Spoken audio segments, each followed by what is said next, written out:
Photography is a popular choice of profession for many, but despite the perception of it being a glamorous career, in actual fact it requires a lot of hard work, time, and effort.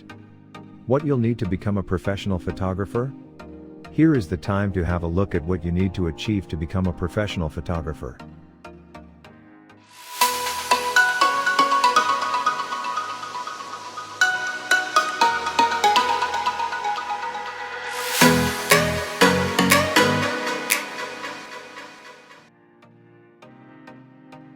If you ask any professional photographer for advice on how to get started, they will tell you how essential it is that you understand the basics. I'm not talking about simply knowing what aperture is, or which shutter speed will be the best to freeze a moving car. If you're thinking about going pro, you should already know those. I'm talking about understanding more than just the very basics. If your image is perfectly exposed at f11 at 1/300th, what would you have to do to reduce the depth of field, while maintaining the same exposure? Do you have an understanding of what makes a good picture? Have you fully grasped the importance of emotion and mood in an image? Can you tell a story with your photos?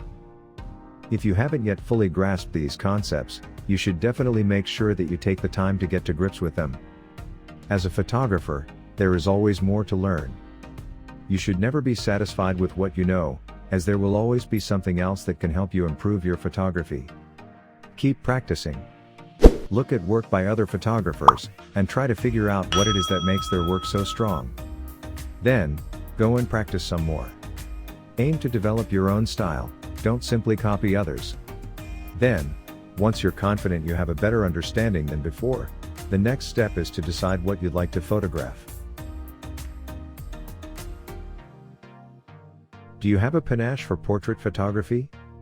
Or perhaps you have more of a flair for food photography? When it comes to becoming a professional photographer, specializing can be a good move. Not only will this give you a focus, it will also help you figure out things like who your audience is, where and how to market your work, and what you should charge for your photography. It will also allow you to focus on developing key skills. Now at this point I'm sure you're asking, but what type of photography will make me the most money? You can find a much more detailed explanation of this in our business course, but to help answer this question here, I've tried to provide a general idea for a few of the different types of photography. However, it's important to keep in mind that these figures are largely driven by supply and demand, and can vary greatly depending on things like experience and even location.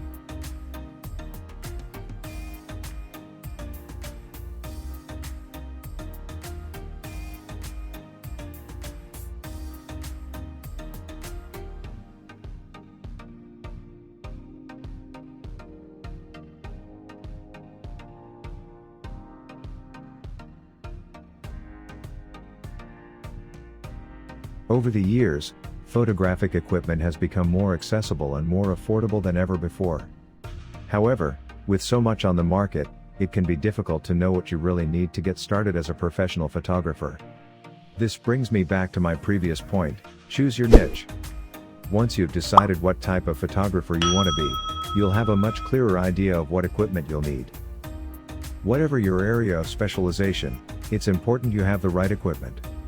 You wouldn't be happy if you went to the dentist, and they used a toothpick instead of a sickle scaler, or if your builder didn't have a spirit level. While you don't have to start out with the very best equipment right from the get-go, you can't expect to make it as a professional photographer, without having to invest in some equipment.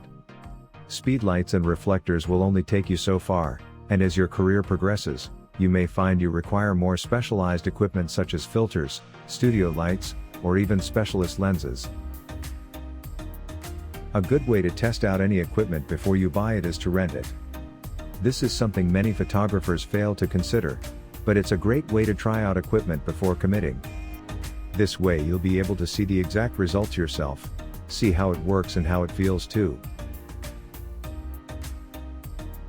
Practice is one of the most important thing any aspiring photographer can do. Reading about photography is one thing, but it's a totally different thing to actually get out there and start shooting. The more you shoot, the more you'll be able to get to grips with the fundamentals, and how your camera works. The better you understand the basics, the better images you'll be able to take. which means you'll have a stronger portfolio and therefore a greater chance of making it as a pro. It's also important that you take the time to analyze your own work. Take a moment to really look at your images. How do they compare to other professionals? How can they be improved? What could you have done differently? As I pointed out earlier in this video, there is always something more to learn when it comes to photography, and you have to be willing to put in the time necessary to make a success of your work. This is a point I can't stress enough. Be realistic about the quality of your work, the market and your location. At the end of the day, as with any business, it comes down to supply and demand. What do the consumers demand, and who else is supplying them? Over the years, there's no question that supply in the photographic industry has increased dramatically. However, the increase in demand has not necessarily matched this. This means there is often a surplus supply in the market.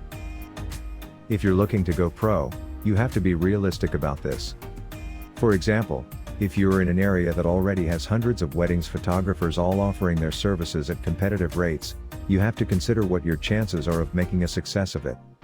What can you supply this already oversaturated market with, that will make you stand out?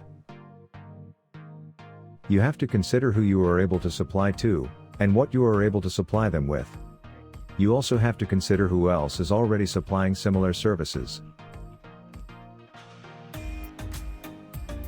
Once you've developed a body of work that demonstrates your skills, the key thing is to get it out there. Thanks to technology these days, there's endless ways you can do that, from posting images on social media to crafting a professional website or even entering competitions.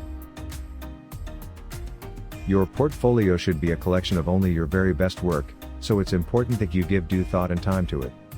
Online portfolios are incredibly popular now, thanks to how easy it is to quickly set up your own website. So, try to make a good portfolio which makes a good first impression. Follow these things well and be a successful photographer. If you got this video helpful, please give a thumbs up to the video. Share it with your friends.